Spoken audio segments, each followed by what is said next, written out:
আসসালামু আলাইকুম, good morning guys. কি অবস্থা, কি খবর সবার?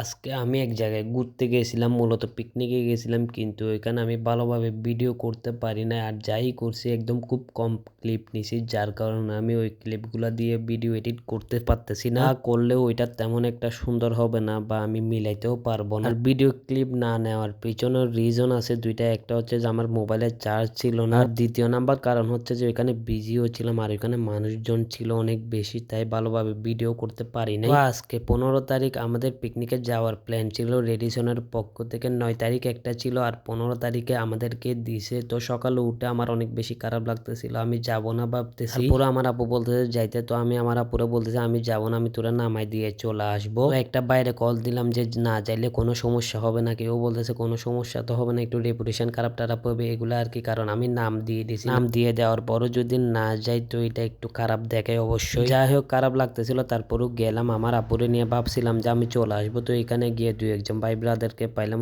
তো ওদেরকে পাওয়ার পর একটু একটু কথা বলতেছি, তখনও মনে মনে ভাবতেছিলাম যে চলে যাবো। তো বাইকটা বলতেছে না যাস না। ওর কথা শুনে আর বাসায় আসি নাই, বাসে উঠে পড়লাম। বাসে উঠে ডাইরেক্ট চলে আসলাম হচ্ছে যে কোরিয়ান ক্যাপিজেটে। আমাদের বাস ছিল হচ্ছে 10 নাম্বার বাস, এখানে সব আমরা ট্রেনিরা ছিলাম। তো এখানে আমাদের উপর কিছু দায়িত্ব ছিল, দায়িত্বটা মূলত হচ্ছে ভলেন্টিয়ারের দায়িত্ব। তো এগুলা স্যাররা আমাদেরকে বুঝাই দিল। বাস ছাড়ার পর আমাদের অবশ্য বেশিক্ষণ সময় লাগে না, সকাল সকাল রাস্তায় তেমন জামও ছিল না, আমরা খুব তাড়াতাড়ি পৌঁছে গেছিলাম। ওখানের ভেতর ঢুকে প্রথমে দুই একটা জায়গা আমরা ঘুরলাম। দুই একটা জায়গা ঘোরার পর আমাদের মেন গন্তব্যস্থান যেখানে এখানে আমরা পৌঁছালাম। এখানে স্যাররা আবার যাই যে খেলা হবে, এখানে ছোটরা বড়রা সবাই মিলে খেলা দিছে।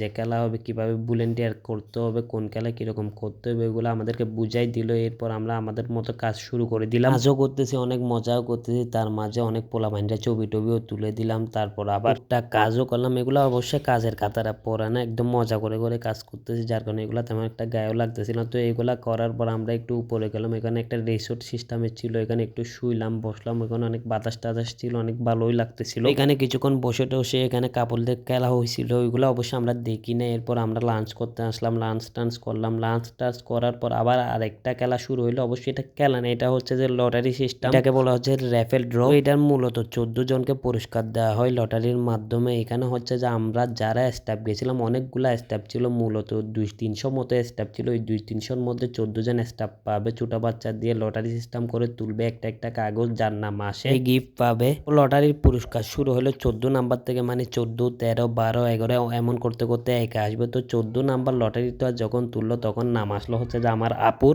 আমার আপু নিজেও অবাক হয়ে গেছে যে ওর নাম আসছে। এরপর 14, 13, 12, 11 যাওয়ার পর 10-এ আবার আমার নাম চলে আসছে। এটা দেখার পর সবাই মূলত অবাক হয়ে গেছে। স্টেজেও বলতেছে যে এরা দুই ভাই বোন তো ছক্কা মেরে দিছে, মানে এরা দুইজনই পাইছে একটা ঘরের মধ্যে। কারণ অনেকগুলা স্টাফের নাম, এর মাঝে দুইজন একটা ঘরের মধ্যে পেয়ে যাওয়া অবশ্যই অবাক করার বিষয়। তারপর ডাক্তার স্যার সবাই আমাদেরকে নিয়ে হাসাহাসি করতেছিল, ইভেন আসছি পর্যন্ত সবাই বলতেছে এটা নিয়ে। সবাই অবশ্য অনেক বেশি খুশিও হয়েছে। লটারিটা আমার নিজের নাম দেখে আমি নিজেও অবাক হয়ে গেছি, কারণ আমি এসব কখনো পাই নাই বা আমার এই ধরনের অভিজ্ঞতা আগে হয় নাই। তো প্রোগ্রাম শেষ আমরা আবার রেডি জন্য আসলাম, ওইখান থেকে আমরা বাড়িতে চলে আসলাম। তো আজকের ভিডিও এতটুকু, ইনশাল্লাহ নেক্সট ভিডিওতে দেখা হবে। আল্লাহ হাফেজ।